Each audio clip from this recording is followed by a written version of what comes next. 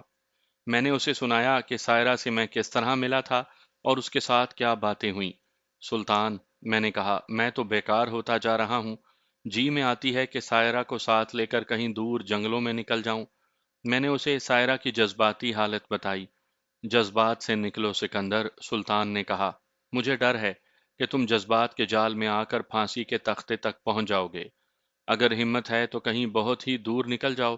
بنگال ہے، صوبہ سرحد ہے، برما بھی جا سکتے ہو، لیکن وہ بھی انگریزوں کی بادشاہی میں ہے۔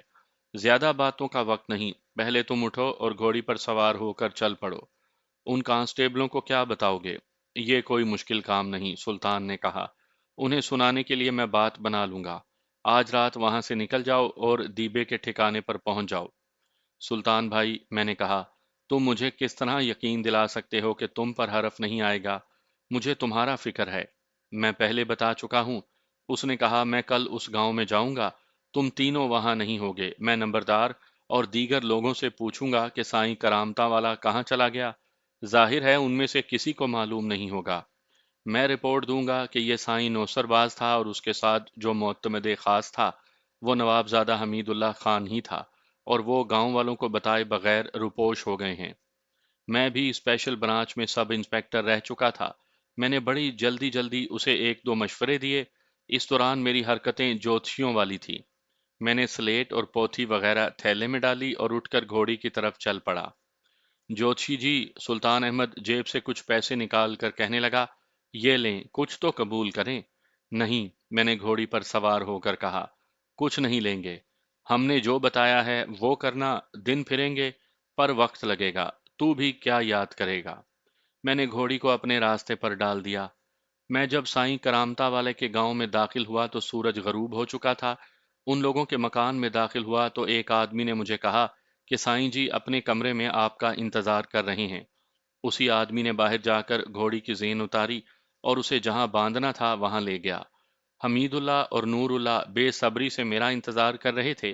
میں بھوک سے مرا جا رہا تھا، سارا دن کچھ نہیں کھایا تھا۔ ان دونوں سے کہا کہ کھانا منگوائیں۔ میں نے انہیں اپنی کارگزاری سنائی تو ان کی جان میں جان آئی۔ یہ بھی بتایا کہ سلطان احمد سے ملاقات ہو گئی ہے اور اس کا رکا اسے دے دیا ہے۔ کیا اس حسینہ کو دماغ سے نکال آئے ہو؟ حمید اللہ خان نے کہا۔ کیا نام ہے اس کا؟ سائرہ، میں نے کہا۔ نہیں بھائی، وہ میرے دماغ سے نہیں نکلے گی۔ پھر اللہ کرے گا جلدی پھانسی پاؤ گے، نور اللہ نے کہا۔ میں ہنس پڑا اور بات ہنسی میں ٹالی، لیکن میرا دل رو رہا تھا۔ میں نے تسلیم کر لیا تھا کہ میں سائرہ کو دل سے نہیں اتار سکوں گا۔ میں آپ کو یاد دلانا چاہتا ہوں کہ سائرہ جب میرے ساتھ اکیلی رہتی تھی تو راتوں کی تنہائی میں مجھے بہت آزمائش میں ڈال دیا کرتی تھی، اور ایسے بھی ہوا کہ وہ سوئی ہوئی ہوتی تھی، دریچے سے شفاف چاندنی اس کے چہرے اور سینے پر پڑ رہی تھی۔ میں جاگ رہا تھا، اسے دیکھا تو میں اس طرح اٹھ کر سوئی ہوئی سائرہ کے پلنگ پر جا بیٹھا جیسے لوہے کا چھوٹا سا ٹکڑا طاقتور مقناطیس سے کھنچا ہوا اس کے ساتھ جا چپکتا ہے۔ میں آپ کو یہ بھی یاد دلانا چاہتا ہوں کہ سائرہ کی آنکھیں میری ماں کی آنکھوں سے اتنی زیادہ ملتی تھی کہ میں اس کی آنکھیں دیکھتا تو یہی کہتا کہ یہ جس عورت کی بھی آنکھیں ہیں وہ میری ماں ہے۔ سائرہ کی مسکراہٹ تو 100% میری ماں کی مسکراہٹ تھی، اور اس کے چہرے کا تاثر ایسا تھا کہ چاندنی میں اس کا چہرہ مجھے اپنی ماں کا چہرہ لگا۔ اس سے یہ ہوا کہ میں شیطان کے قبضے سے آزاد ہو گیا، اور سائرہ کی محبت جو میرے دل میں پیدا ہوئی تھی اس میں تقدس شامل ہو گیا۔ میں سنا چکا ہوں کہ سائرہ سے میں نے کہا تھا کہ میں تم سے دور نہیں رہ سکوں گا، لیکن میں تمہیں بیوی نہیں بنا سکوں گا۔ میں ہی بہتر جانتا ہوں کہ سائرہ کے گھر سے میں نکلا کس مشکل سے تھا۔ یوں کہہ لے کہ میں نے اپنے آپ کو گھسیٹ اور دھکیل کر وہاں سے نکالا تھا۔ اچھی طرح سن لو سکندر، حمید اللہ خان نے کہا، آج رات ہم اپنی زندگی کی ایک اور سرنگ میں داخل ہو رہے ہیں۔ نہ جانے یہ سرنگ کہاں جا کر ختم ہوگی اور آگے کیا ہوگا۔ ہم دیبا کے پاس جا رہے ہیں۔ کون کہہ سکتا ہے کہ وہ ہمارے ساتھ وفا کرے گا؟ وہ میرا احسان تو مانتا ہے، لیکن اس کے گروہ میں اور آدمی بھی ہیں۔ معلوم نہیں کون کیسا ہے۔ یہ مجھے کیوں بتا رہے ہو؟ میں نے کہا، میں جانتا ہوں ہم وہاں جا رہے ہیں۔ یہ اس لیے بتا رہے ہیں کہ تم واپس اپنے آپ میں آ جاؤ، نور اللہ نے کہا۔ خدا نے تمہیں جو جرت اور عقل اور طاقت دی ہے اسے سنبھال کر رکھو۔ اس پر عشق کا نشہ طاری نہ کرو، عورت کو پاؤں کی زنجیر نہ بناؤ۔ جو عورت تمہارے دل کو اچھی لگے اسے دل میں نہ اترنے دو۔ اسے گوشت اور ہڈیوں کا مجسمہ سمجھو، دل بہلاؤ اور اسے بھول جاؤ۔ مرد ہو یار، حمید اللہ نے کہا، مرد ہی رہو۔ تمہارے عشق نے ہمیں اور سلطان کو تو مروا دیا تھا۔ اس تجربے سے سبق حاصل کرو۔ اگر پھانسی کے تختے پر کھڑا ہونے کا شوق ہے تو سائرہ کے گھر چلے جاؤ، نور اللہ نے کہا، لیکن ہمیں نہ پکڑوا دینا۔ یہ تم نے کیا بیکار بکواس شروع کر دی ہے، میں نے انہیں ٹالنے کے لیے کہا۔ کیا تم مجھے بچہ یا اناڑی سمجھتے ہو؟ چلنے کی تیاری کرو۔ اگر دیبا کے کسی آدمی نے ہمارے ساتھ گڑبڑ کی تو دیبا اس شخص کو پھر کبھی نہیں دیکھ سکے گا۔ میں نے یہ بات کہہ تو دی، لیکن میری جذباتی کیفیت اتنی بگڑی ہوئی تھی جسے میرے ان دوستوں نے محسوس کر لیا۔ وہ ٹھیک کہہ رہے تھے۔ ہم جو زندگی گزار رہے تھے اس میں جذبات اس زہر کی مانند تھے جو جسم میں داخل ہو کر جسم کو کھا جاتی ہے۔ میں نے اپنے جذبات پر قابو پانے کی کوشش شروع کر دی۔ رات کو ہم نے یہاں سے نکل جانا تھا۔ سائیں کرامتا والے نے اعلان کر دیا تھا کہ آج رات وہ دربار عام منعقد نہیں کریں گے۔ اس کے ساتھ ہی انہوں نے لوگوں تک اپنے خاص مریدوں کی معرفت یہ بات بھی پہنچا دی تھی کہ آج رات کسی گھر کا کوئی فرد گھر سے باہر نہ نکلے، نہ چھت پر چڑھے، کیونکہ جنات کا ایک ٹولہ رات کسی بھی وقت گاؤں کے اوپر سے گزرے گا۔ لوگوں کو بتایا گیا کہ سائیں جی کے جو جن مرید ہیں انہوں نے سائیں جی کو یہ خبر دی ہے۔ اگر کوئی صاحب یہ سوچیں کہ میں کہانی بنانے کے لیے یہ بات کہہ رہا ہوں اور یہ بات حقیقی نہیں ہو سکتی تو اس کا مطلب یہ ہوگا کہ یہ صاحب اپنے معاشرے خصوصاً دیہاتی معاشرے کے متعلق کچھ نہیں جانتے۔ وہ تو جہالت کا زمانہ تھا۔ دیہات میں تعلیم نہیں تھی، تعلیم کے بجائے توہم پرستی تھی۔ آج دیہاتی علاقوں میں بھی سکول اور کالجز کھل گئے ہیں، لیکن توہم پرستی، پیر پرستی اور مزار پرستی اتنی ہی ہے جتنی جہالت کے زمانے میں تھی۔ آج بھی ہسٹیریا، مرگی، جسمانی تشنج کو جنات کا قبضہ، آسیب، پکڑ اور نہ جانے کیا کیا کہتے ہیں۔ وہ میڈیکل سائنس کو لات مار کر اپنے پیر کی بات مانتے ہیں۔ میں نے حمید اللہ خان اور نور اللہ کی دانش مندی کی داد دی کہ انہوں نے شام کے بعد لوگوں کو گھروں میں قید رکھنے کا کتنا اچھا اور مؤثر طریقہ سوچا تھا۔ اب ہم کسی کو پتہ چلے بغیر گاؤں سے نکل سکتے تھے۔ اس وقت اس مکان میں صرف دو آدمی تھے جو سائیں کرامتا والے کی خدمت کے لیے موجود تھے۔ اس نے دونوں کو بلایا۔ اوئے، گھوڑیاں تیار ہیں؟ نور اللہ نے ان سے پوچھا۔ تیار ہیں سرکار، ایک نے جواب دیا۔ تم دونوں اپنے گھروں کو چلے جاؤ، نور اللہ نے کہا۔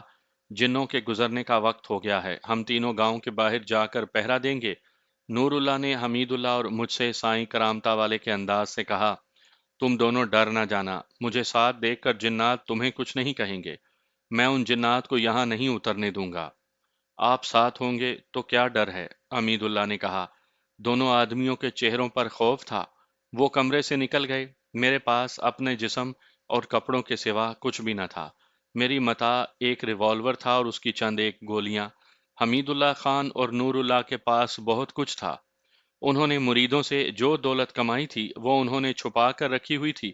ان میں زیورات بھی تھے، ان کے اپنے کپڑے تھے۔ میرے پاس جوتشیوں کے بہروپ کا سامان تھا۔